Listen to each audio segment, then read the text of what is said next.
I'm going to bring up my good friend, Mr. Eddie Gonzalez. You guys might know Eddie from around the Days of the Dead circuit, possibly from the indie wrestling circuit. Eddie, how the hell are you, brother? Doing all right, baby. How about you? Good, good, brother.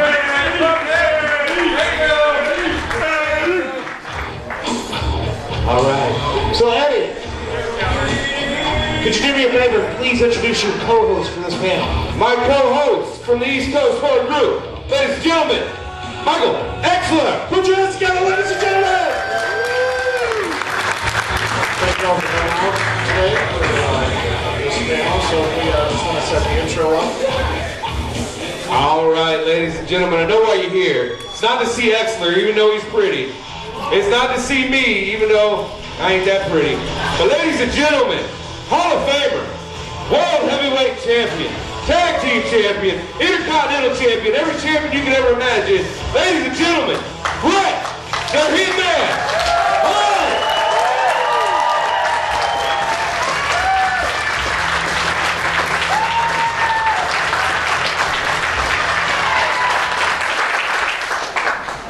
All right, all right. Bret, I want to thank you for being here.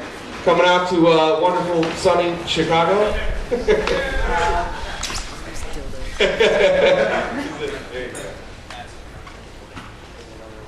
All right, we're good. So we're just going to ask some questions here. Might turn it over to you guys, ask maybe a question or two. But I got my first question. So nowadays, in pro wrestling, that fourth wall has kind of been broken down. The advent of the internet and a lot of the indies and things like that. What's your opinion, being an old school guy, the difference between how it was back then, you know, Kayfabe, and nowadays where even the number one company on the planet is breaking down that fourth wall? I don't know, I kind of ignore it.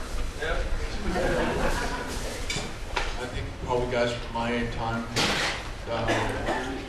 we ignore it. Still do it the way we used to do. I don't know, I kind of resent it a little bit. You know, like I used to like the Diva show, and kind of watching that for a while, and then I saw one episode where they were making a big storyline around one of the girls turning heel. You know, and it just was so, you know, it's all scripted out anyway. You know, these shows are not as real as people think. The fact that they kind of, I don't know, they made such a big production of, you know, had a big celebratory dinner where she got congratulated on being turned heel and all. That just made me kind of, I don't know, sometimes you pull back the veil too much. You know, Daniel Bryan last year at the Hall of Fame talking about, and I certainly appreciate, you know, I love Daniel Bryan and I love the way he wrestles and the way he worked and everything, and I have nothing but respect for him. And I know that he had good intentions, but he was talking about one of the Make-A-Wish kid, the little warrior thing for his Hall of Fame speech. But he made the comment that what we do is not real.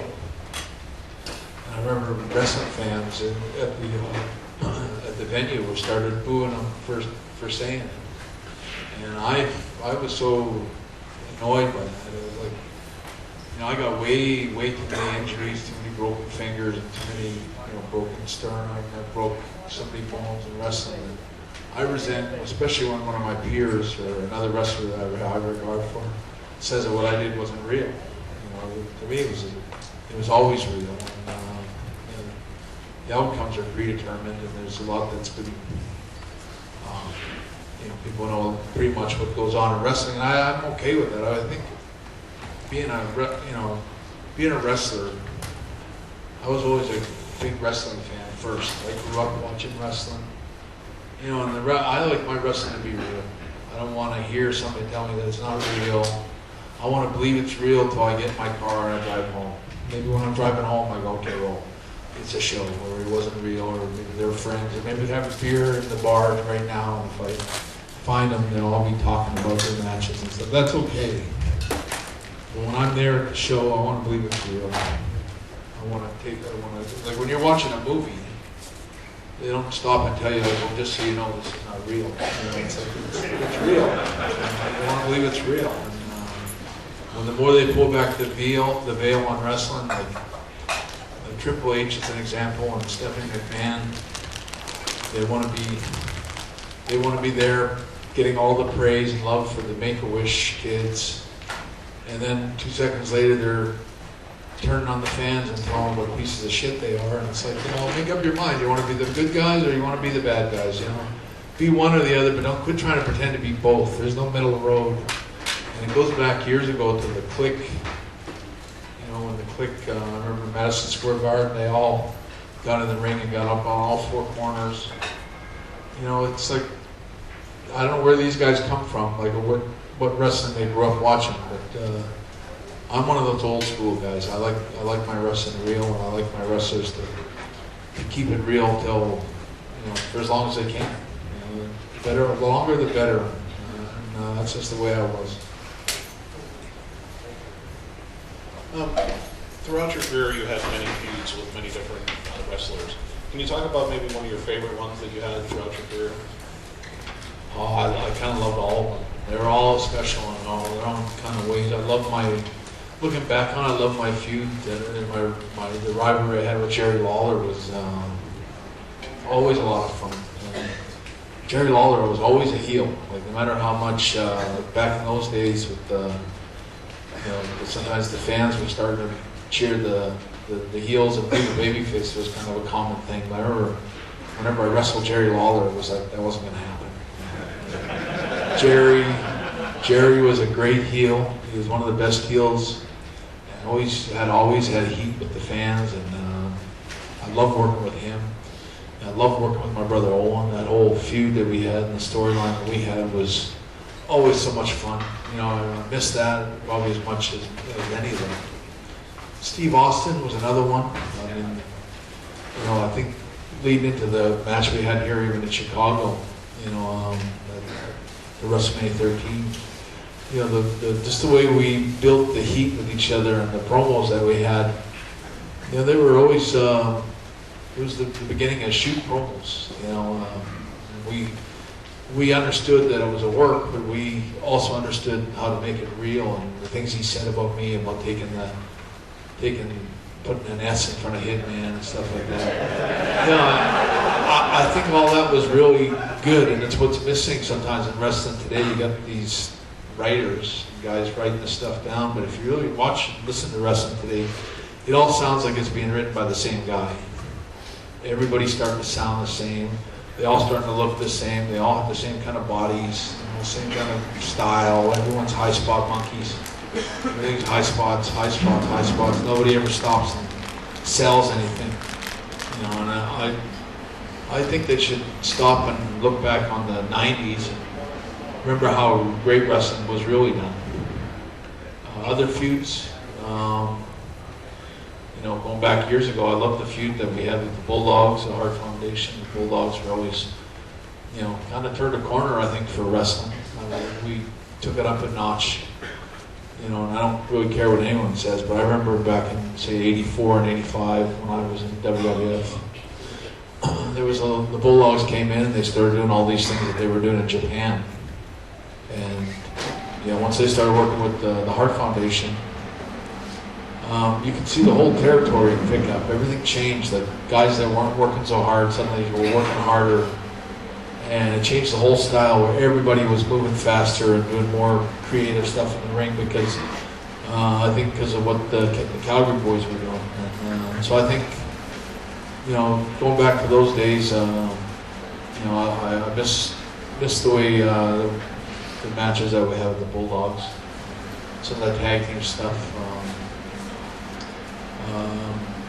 You know, I had so many great matches over the years, in WWF especially, but those are probably the ones I remember the most.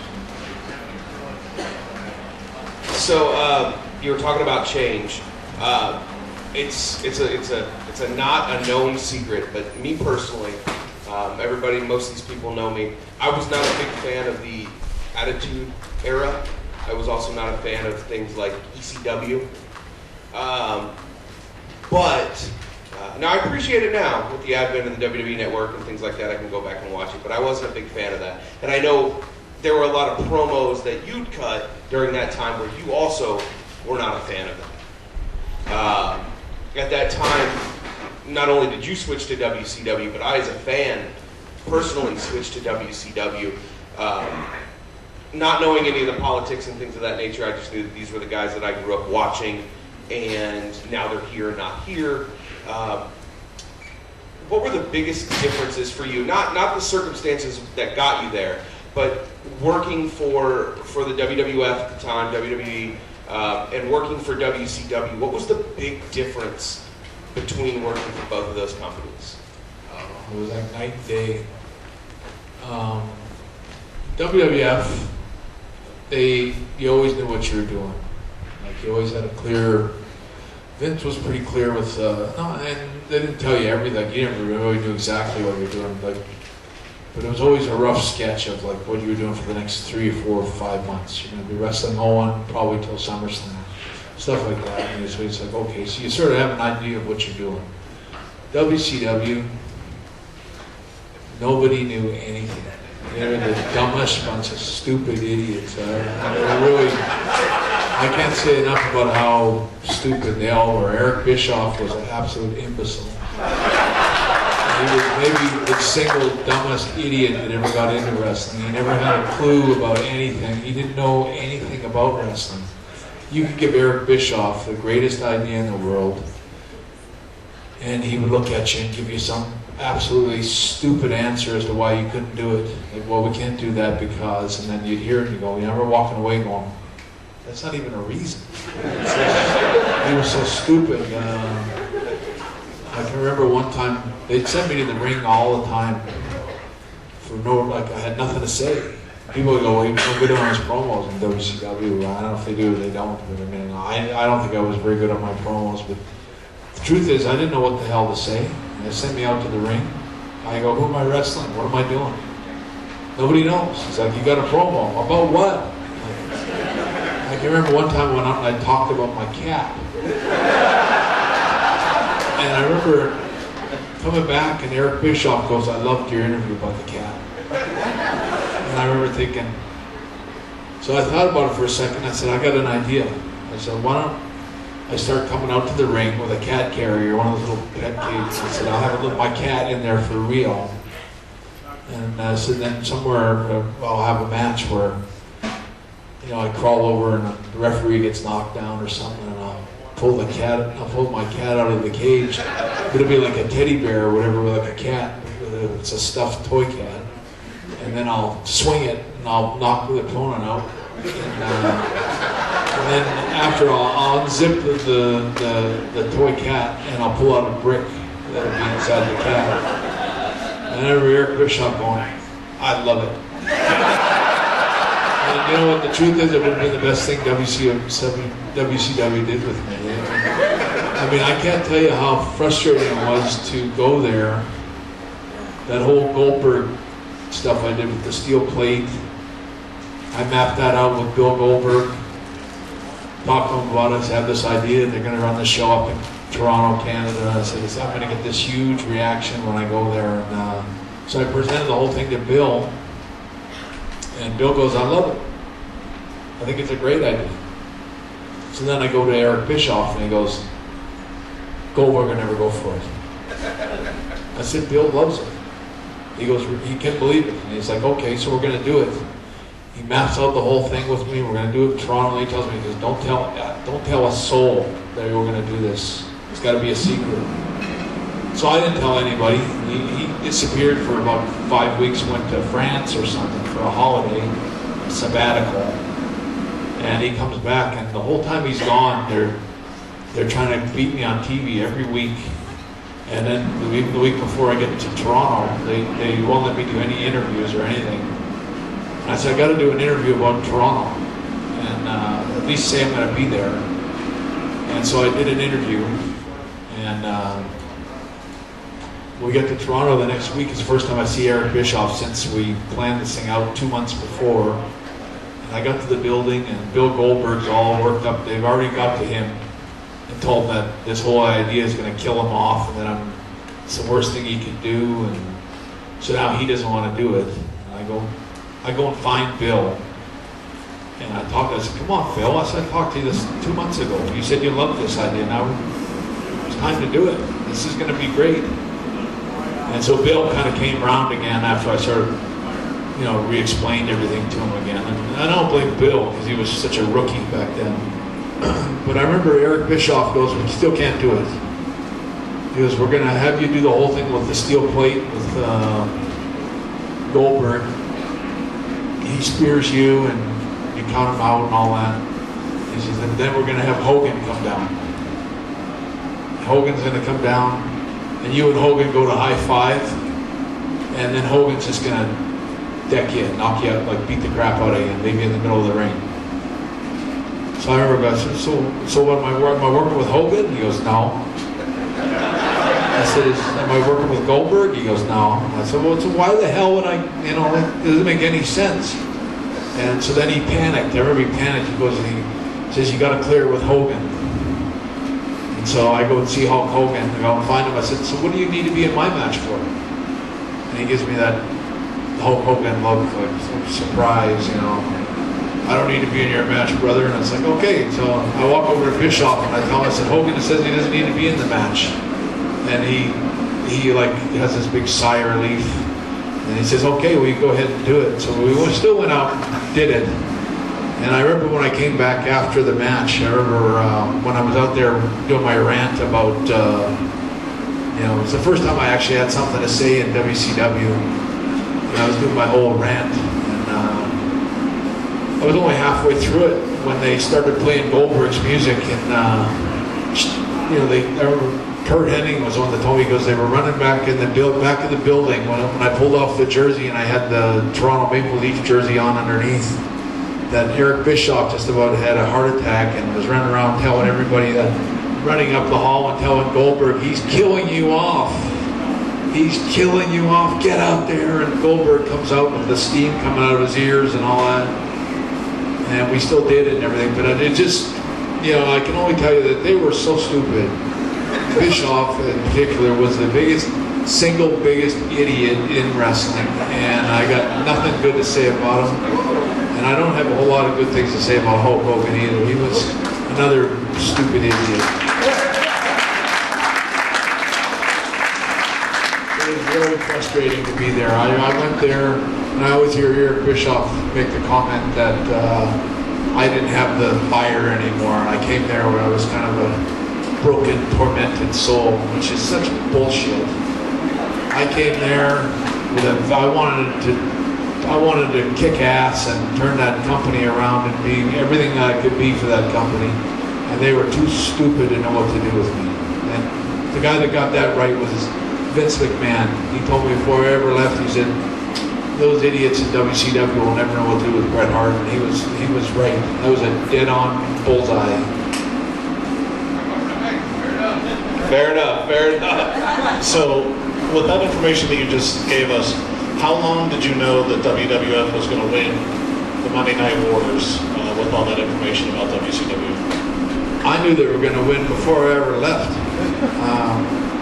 I had no illusions about WCW. I mean, I knew they were a bunch of bozos when I knew it. My brother Owen didn't want to go back there. I never wanted to go there. I got forced out and ended up there because I got a lot of money to go there. But I knew before I ever got that they were a bunch of idiots, and that probably was going to be, my career was probably, the best days were behind me. I tried hard every night. I went out there every single day. I tried to turn whatever bullshit storyline they gave me. Like, you're turning heel this week, but next week you're going to be tagged up with the guy that double-crossed you. Everything, nothing made sense. I tried my hardest for my fans' sake, to try to do the best I could. And I could look in the mirror and go, I tried my absolute hardest right up until Goldberg kicked me in the head. And even when he kicked me in the head, ended my career. If you watch that match, I mean, I tried my hardest to work with Bill and to give the fans a great match. And it's just a shame that WCW was such a shitty place to work. So, Call it the way. one of the most well-known managers in history, Mouth of the South, Jimmy Hart. Tell us what it was like working with him. Jimmy was always, he's a very excitable guy. Like, I watch Jimmy and you see how I don't know if he's on speed or what, but he was always like that. But he always had a big heart. He was always there for me. I don't remember having a coarse word with Jimmy, or to be honest, even the Anvil, like all three of us, we never had one time where we ever got mad at each other or we snapped at one another. We got along perfectly, and we really, I think Jimmy would agree, I think all of them would agree that we really, even though we all kind of just got thrown together one day, just because we had Hart in the name, we all found a really special bond, and I think we all, at least I do, we all look back on those early days with the Hart Foundation and what we did, and how, we used to always talk about the Hart Foundation as a sort of as a unit, where we were all together. And, we kind of, I don't think it was the same for like Jimmy Hart when he talks about Honky Tonk and Greg Valentine. It's not the same thing. We talked with the Rougeau brothers about when he was with them, it wasn't the same thing. But when he was with the Hart Foundation, it was a really special bond that we all had. That was real. It was like we are the Hart Foundation. We really sort of believed it, and we stood by each other and backed each other up, and loved the time that we were together in the ring. Speaking of which, on the Hart Foundation, at what point was it, because, we'd known Bret Hart, Jim the Anvil Neidhart, with or without Jimmy Hart, that was the Hart Foundation. Tag team specialists. Where was the moment when Vince or whoever was, telling you, that said, you're going to be the next guy, you're going to break away from Jim, you're going to be the next, whether it involved the heavyweight title or not, but we're going to break up the Hart Foundation and you're going to have a singles run? Well, that's a hard one to answer, because they promised to me so many times, and I never asked for it. So there was always a point where they said, Brett, we're going to give you a singles run, and it just never came. Well, there was I had every once in a while I had a single match with someone like Steamboat, or I remember I wrestled Macho Man on Saturday Night Main Event. There was just certain times when I had a single match where they went, geez, you could probably go single, and I was getting over on my own. Which, how they based that, I think they based that by, I had a t-shirt, I had a tank top, if you remember, and it started selling really well. And so it's like, as soon as I started selling a tank top t-shirt, that made me a possible solo guy. But I remember even, it's funny, but the match I had with Macho Man, Saturday Night Main Event, me and Randy really wanted to work together. Actually, for a year, even after, when I was champion and stuff, we always wanted to wrestle each other, but they would never give us a chance to work with each other. At least once in a while, we did have one or two matches, but I remember Macho Man and I. We worked out such a great match for that Saturday Night Main Event. It was going to be it was like the single match that maybe you're thinking in your head that, I wish I could have seen you guys wrestle. It was going to be a really top-notch match. We put hours into it, talking and planning it out. And we had this great match planned. And so then Vince and all the Saturday Night Main Event guys, Dick Everson, all these guys come in and go, okay, this is what you're going to do. And he explains that I got to injure Randy's leg, and you're going to work his leg all the way through the match, and that's the storyline. You got to take his boot off and stomp on his foot and all that stuff. And I remember I told Vince, I said, we've got a way better match planned. It's just a 10 times better match. I said, if I got to work Randy's leg, we take out all the running. all the movement, all the action. We got to slow it down, and it becomes a different kind of match. I said, why don't we? And then he goes, no, you got to work the leg. And I remember I was like, so what do you mean work the leg? Like, it just was kind of like such a boring thing to me. And I remember Vince McMahon, he said to me in the room that day, and I was still pretty much and I wasn't there yet. And I remember watching Vince McMahon, he looked at me, he said, you're supposed to be the great wrestler, figure it out. And I remember it was like, okay, I'll figure it out. And we did, we figured out the match, and that's the match that you see on the Saturday Night Main Event. But it wasn't the match that me and Randy actually had worked out ahead of time. And it was still a decent match. But the match we would have had would have been so much better, especially we were both really, jacked up about working with each other. But I think, going back to your question, there was a lot of times they said we're gonna. Like, I remember when they had that battle royal with Bad News Brown. Remember that? And they called me up a couple of days before WrestleMania and said, "We're turning you babyface. We're gonna turn you in the battle royal. We're gonna give you the big push, the real push, the big one where we're gonna turn you into marketing and T-shirts, and you're gonna work with all the top guys, and this is gonna be the big push." And I got pretty, remember, it was like I didn't really want to turn heel or babyface. I was happy with Jim Neidhart and doing tags and stuff, and we were having fun. And it was like, okay, so this will be better for me. And I remember I kind of got excited about it. And you know what, I won the Battle Royal, or I didn't win the Battle Royal, I guess I got Bad News won it. But the storyline started, and all they did was beat me. Like my big run, this big push they were going to give me as a babyface, lasted about 5 minutes, and they beat me every night for the next 3-4 months. Bad News destroyed me every week, and I started losing to Kurt Hennig, and I started losing to probably Vince, all me. Watch it, Survivor Series.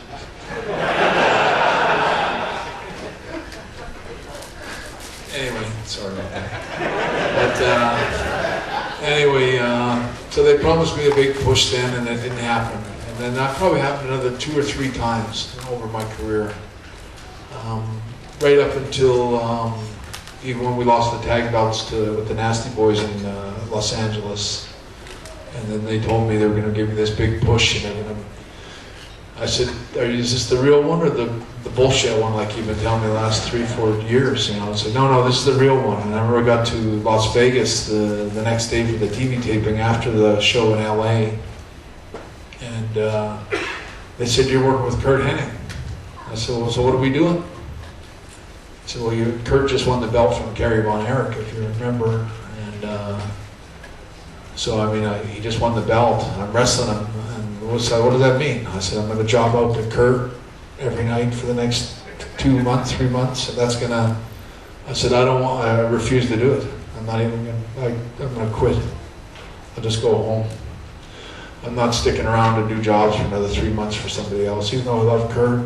And, but you guys promised me the real push, like a big push this time. And I said, so if you're going to turn me babyface, you're not going to have me lose first match that I get, the first storyline that I'm in, I'm going to lose again. I said, I'm not doing it. And so they switched things around. And I remember them telling me I'd be really sorry that I thought that way, or I wasn't thinking things through. Because I knew, I said that whoever works with Kurt next is the guy that's going to get the big push. Whoever works with Kurt after WrestleMania is just going to put him over. And that ended up being Bulldog, and that's what he did. And I sat in the wings, and they pushed me a little bit because I guess they had to. And SummerSlam came around, they go, we're putting you with Kurt Hennig, and you're going to win the title. And I was right. It was time to make a stand, and Kurt was always in my corner. In fact, Kurt, when he injured his back that summer, he probably wouldn't have come back. He was in a lot of had a serious injury for real, and when they told him that they wanted him to work with me at SummerSlam, he said that's the only reason he would come back is because he wanted to work with me at SummerSlam. And don't get me wrong, I'd put Kurt over for about a year in matches, and had loved the matches that I had with Kurt. He was one of the most fun guys I ever worked with in the ring. I have some great memories of working with Kurt. we almost always did the exact same match every night. You know, and every night, about halfway through the match, he'd look up at me and go, "What's next?" And I was always like, "How could you forget? Like, you've been doing this for so long, every single night." But anyway, so that's how I kind of got my push, was kind of in solo or singles, was just sort of understanding how and when they would need me, and that my time had come, and it was time. I was saying to Vince a lot of times in those days, like, it's just the real push or it's just the bullshit one. And he would always go, "No, this is the real one." And most of the time it was the bullshit one. And then I finally got my shot. Now, injuries happen to every wrestler. Talk about what it's like, not only recouping from the injury, but then having to gain all the momentum back when you finally do make your comeback. Well, you know, injuries in wrestling is a good topic. They're not allowed. You can't injure wrestlers. You can't injure each other. Even accidents are not allowed. You can't have an accident. When you body slam somebody and you climb up on the second rope and he's lying there and you jump off and you hurt him, you're a shitty wrestler. You know, that's all there is to it. You hurt somebody. Most wrestlers, when they get injured, you get a pat on the back and you get pushed out the back door, and they don't even call you again. Your push is over. You just can't afford to get hurt, even if it's your own fault. It's like you have to go in there and you have to be spot on every night. You have to know when you have another wrestler's in your hands that he's got a family, he's got kids, he's got bills, he's got a mortgage payment, you got this huge responsibility to protect him. The code I always do in wrestling is you protect your opponent first and you protect yourself second.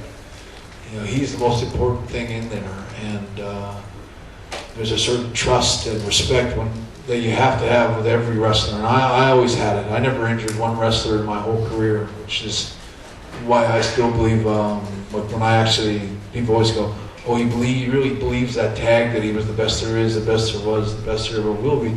Oh, I was. I never hurt anybody ever, and I think that, you know, I don't want to pick on anybody, but like with Seth Rollins, if he had kneed me in the face like he kneed John Cena, I would have met him with a baseball bat when he came through the door. Absolute bullshit. You cannot do that to a wrestler. I don't care I don't know what his excuse is, or what his reason was. He was tired, or he did legs that day at the gym, or I don't know what. There's just absolutely no reason to do that to another wrestler. And, you know, and I don't know what happened with him and Sting, you know. But like when I wrestled Bob Backlund, I didn't do the same kind of moves I did with him that I did with my brother Owen. You know, you got to change things up, and you got to respect somebody that's, you know, put in his time and put in his years, like a Bob Backlund or Jerry Lawler or different wrestlers. You got to work their style and cater to them and make them look good and make them feel safe in there. You know, you can't just, you know, you can't do the same things with every opponent. And most of the time, in defense of whatever happened with Sting, but I'm sure that I can only assume that Sting knew what was going on, and that, you know, I'm going to pick you up and throw you backwards into a turnbuckle. You know that he said, okay, that's okay. But the turnbuckles back when I was wrestling, they were actually real ropes and real turnbuckles in the sense that they were a little loose. You could actually run into them. Today they're so tight. They tighten those turnbuckles up. That's why when you watch, you don't see anybody take turnbuckles like I used to take years ago. And I used to run into them, there was some give in them. Today they're so tight, so someone like Rey Mysterio can catwalk all the way across from one side to the other. And it's like, it's great for the high flyers and all that, but for big guys that are wrestling, those turnbuckles you might as well run into a cement wall. And picking Sting up and throwing him into that corner the way he did is, I don't know whose fault that was, whether it was cleared, and like, okay, we're going to do this to you, but I would have thought that out a little differently. You just can't do that you can't hurt your opponents. It's just, when you get hurt or somebody injures you, all I can tell you is what Bill Goldberg did to me, and when I ended my career, it cost me millions and millions of dollars, and then I lost nothing. There's nothing I can do about it. It's like, just shit luck for you. Too bad you lost $9 million because Bill Goldberg didn't know what the hell he was doing in the ring. And it's like, there's no margin for errors like that. In pro wrestling, everything is about trust. Everything is about safety. If you injure somebody in the ring, you're a lousy wrestler. Fair enough. And that actually leads me to my next question. It's always a hot topic, and you've said it a few times, the difference between professional wrestling and sports entertainment. Me, I've always referred to it as professional wrestling, but everybody else wants to refer to it as sports entertainment. This word, this phrase that I'd never heard of until the last 10 or so years. Is it pro wrestling or is it sports entertainment? It's either or. I mean, I'm okay with both. I mean, the sports entertainment is fine. I don't think that says too much. I'm happy to be an entertainer. I'm happy about being included as a sport. Even though it's orchestrated. Wrestling's more like figure skating. If figure skating is a sport, then pro wrestling should be a sport. They should have pro wrestling in the Olympics. They'd probably be better judges. But it's a lot like figure skating for real. It's all about helping your opponent and telling this story and doing this whole dance out there that when you do a really beautiful dance. Like when I look at my match with Steve Austin, that was here in Chicago, WrestleMania. All I can say is that's what wrestling's all about. That's what two guys working together to tell a story, two guys that are protecting each other. At the same time, they're putting their own bodies on the line, and they're telling this beautiful, violent story of two guys that hate each other, that actually, as soon as the match is over, they hug each other in the back. It's a beautiful thing when it's done right. And all I can say about the match with Austin was that no animals were harmed in the making of that movie. And it was a great match, and I know he's proud of it today, and so am I. But even the Iron Man match with Shawn Michaels, it was more of a contest than it was a work. Where two guys helping each other. It was more a case of two guys trying to outshine each other for 60 minutes. But it was still a beautiful. It's a beautiful piece of work. We just both were trying our hardest to give everyone the match that we could, the best match we could possibly deliver. And I've always been really proud of that match. I've seen a few Iron Man matches since then that don't hold a candle to it. And I'll say even like so many of the matches that I had with different wrestlers. I don't want to toot my own horn, but when I think of different wrestlers over the years that have come up to me, from even going back to the tag team days, but mostly in singles, from Roddy Piper to Kurt Hennig to my brother Owen to Bulldog to Kevin Nash at Survivor Series to Shawn Michaels to Steve Austin. They've all come to me at one time or another and said the greatest match I ever had was with you. And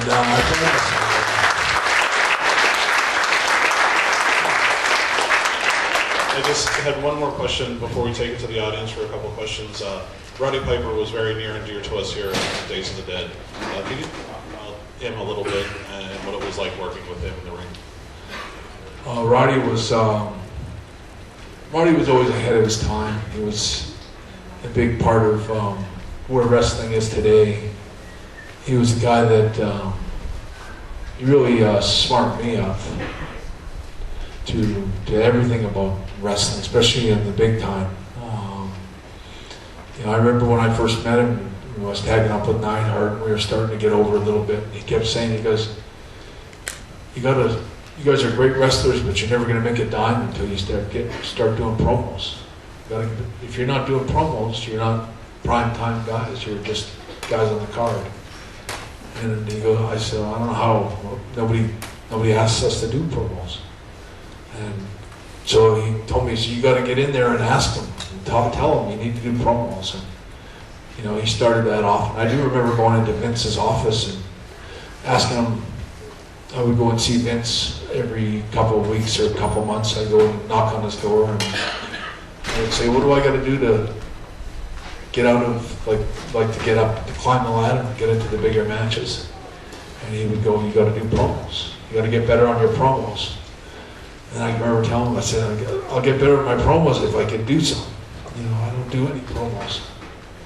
And so then I started, through Roddy telling me to start doing promos and going to Vince about it, we started doing promos, and that's where we got the sunglasses, because I remember the first time I did promos that I was so bad that I could tell I was a nervous wreck, and really scared, and I could see it in my eyes, and I ran off and got my sunglasses out of my coat pocket, ran back, and that's where the sunglasses came from my gimmick. And, but anyway, going back to Roddy, Roddy was always the one guy that was probably looked out for me the most and tried to help me the most when I first started. And those are the guys you never forget. It's easy to help you later on when you're a big star, but Roddy helped me when I was a nobody, and I never forget that. His last name was Tombs or Toombs, and I guess my father had some Toombs in his bloodline. And they were both from around Saskatchewan, or I think they're both from Saskatoon. And I remember Roddy was saying that he would have Toombs in his name. And I remember asking my dad, and he goes, yeah, there's Toombs in our line. And so anyway, we kind of thought we were cousins for a while. And then I guess when my dad and Roddy actually met up in Calgary, and they're talking about it, and it turned out they had two different spellings. One was T-O-O-M-B-S, and the other was just T-O-M-B-S. So I take it from that we weren't actually cousins or related anymore. But Roddy always called me cousin. He always called me cuz, and me the same with him. We were really close for years and years and years, and he always looked out for me. I think the match when we finally wrestled at WrestleMania 8. I remember Roddy and me sat down to do that match, and I had a lot of respect for Roddy, but I was starting to reach my, starting to sort of find my way in the business, and I had my own ideas about how I thought the match should go, and I was hoping when I sat down with Roddy that the guy that I had so much love and respect for was not going to give me a lousy idea where I go, how do I tell this guy that idea sucks, So anyway, we sat down, and it was one of the only times we sat down to talk about the match. And I remember I had a bunch of notes written down about what I thought was the sort of outline of the match. He had his kind of written down, or a couple some ideas. It's funny to think about it, but we end up when he started telling me his outline, I think I remember sort of turning my piece of paper around, and they were the identical sort of storyline with the exact same beginning, the exact same, not all the same spots, of course, but just sort of the outline was all the same. And I remember I thought, now it was like a sort of when I look back on it now, it's like one of the few times that we both, you click with a guy that you have a lot of respect for. The match that he gave me at WrestleMania 8, if I look back to those days and the guys that were in the dressing room, I don't know of anybody that would have done the same for me that Roddy did. Roddy went in there and did everything for me to make me the star, to put me on that next level. And, guys like Hulk Hogan and Warrior and somebody, Jake Roberts, they got pushed and pushed and pushed, and they never did shit for anybody. They never made anyone else. All they did is care about themselves. And all they did is try to hold back anybody that got in the same sort of perimeter as them. And Roddy Piper wasn't like that. He pulled me up to that next level and tried to put me on the path to being a big star in wrestling. And he was the first guy to do that for me, and I owe probably most of my career to the fact that he did that for me. Curt Hennig would be another one, but a lot of those big names, it's funny, I don't want to get too long, talking too long, but even when I won the title in 1992, when I won it, actually when I was at the WrestleMania 8, when I fought Roddy Piper, the next day they were talking about who I was going to work with. And they said, you're going to work with Jake the Snake Roberts at SummerSlam. I thought, wow, that'll be great. Jake got fired the next day or a couple of days later because what he did with Undertaker in the ring, which was bullshit too, but I won't go into that. But so Jake Roberts never did anything for me to pass the torch back to the next generation. I got to Survivor Series after I won the title 5 months later, and they tell me that I'm working with, I was going to work with Warrior at the Royal Rumble. I remember Vince telling me you're going to beat him right in the middle, sharpshooter. And he must have been mad at Warrior in those days. But I remember thinking, cool, like that'll be a big feather in my hat, that'll be a big win for me. And I don't know how many guys put over the Warrior, but he got suspended the next day for being on steroids, and he got fired, and that was the end of that. So Warrior never made me. And later on, like when Hogan came in, they told me that I was going to work with Hogan at SummerSlam, and it was going to be a title match, and that he was going to drop the belt to me right in the middle of the ring. I thought, well, finally, this would be huge for me to beat Hulk Hogan. And then Hulk Hogan refused to even work with me, and that never happened. But just, then, it's funny how in wrestling, guys that, million guys made them, but when it came time for them to do the service for somebody else, they conveniently or inconveniently found some way not to do it. And all I can say about Roddy Piper, he was always a jam-up, straight-up guy that was always there for not just me, but all the guys like me that were coming up the ladder, making room for the next generation. Whereas, some of these stars forget where they come from, and they don't make anybody.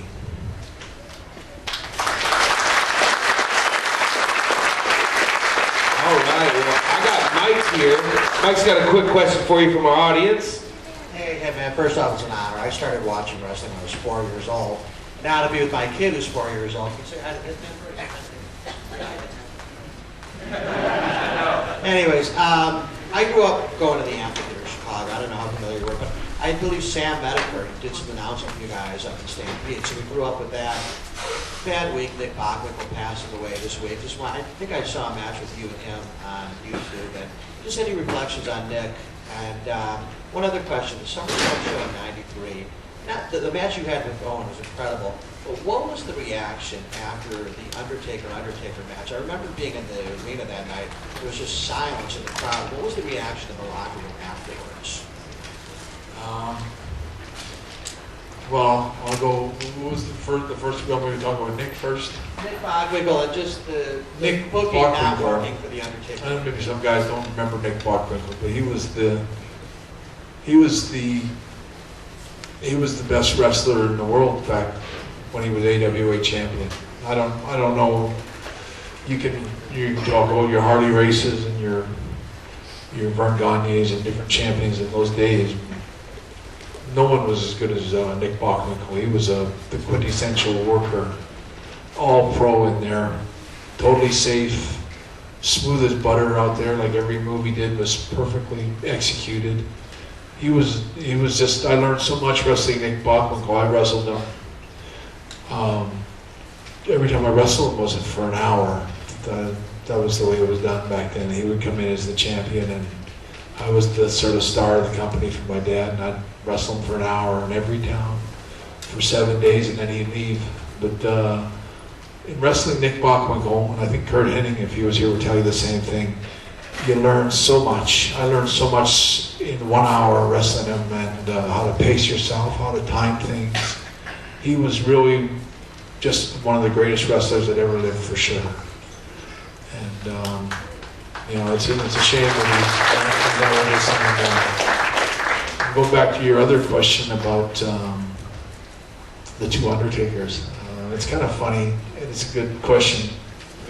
I don't know how many of you guys remember that night, but what happened was, and it wasn't really my fault, but Pat Patterson had told me, he goes, you got all the time you want.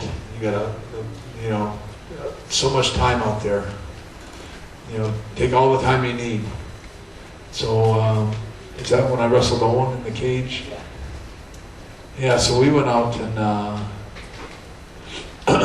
we went. If you watch that cage match, it gets a little long at the end.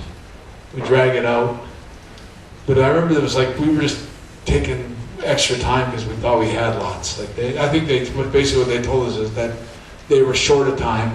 Like the matches had gone too short, and it would be okay if me and Owen dragged things out a little bit. And so that's what we kind of did. It turned out it was wrong. They were wrong, and Undertaker was back there pulling his hair out because we were taking up all the time. And I remember we came back to the curtain, and I remember he came to me, and Undertaker and me were always pretty good friends. And he was like, you know, he was a little uptight about the time. And I go, they told us to take all the time we use it up. And anyway, he was pretty upset about it. And it was one of the few times I can remember he was pretty pissed off. And I remember going, it wasn't my fault. It wasn't. And just remember when he went in and he wrestled, like the guy's name was Brian Lee or something, wasn't it? But I remember, I guess it was the shits. I'm guessing. But I remember Undertaker came in the next day and he goes, "Don't worry about it. It was probably for the best." And that was the end of it. But I think what it was, and no offense to Brian Lee, I think it was just a case of somebody that wasn't there yet, and the idea maybe just didn't gel, and it didn't work, and some ideas don't work, and that was one. Can you believe he's still wrestling? Who, Brian Lee? Undertaker? Undertaker, even sometimes tomorrow night. What's his storyline? Not really. You know, Undertaker, he's always been a leader in the dressing room, always been a super pro. Like, there's a guy that probably looked at the safety record of how many wrestlers he's injured, that kind of stuff. I bet he's never injured anybody. He's all pro. He's always been a pro, in and out of the ring, in the dressing room, and I think he could go another 10 years if he wants to. He's the kind of guy that can wrestle forever, and I got nothing but respect for him. One of my favorite matches of my career was the one I had with him at SummerSlam. He was just so much fun to work with, and I know there's another guy that's said his favorite match he ever had was with me at, I think SummerSlam was the one he was talking about. But we always loved working with each other and always had respect for each other. He was great. All right, ladies and gentlemen, we have run out of time. I want you to give it up for Bret the Hitman Hart.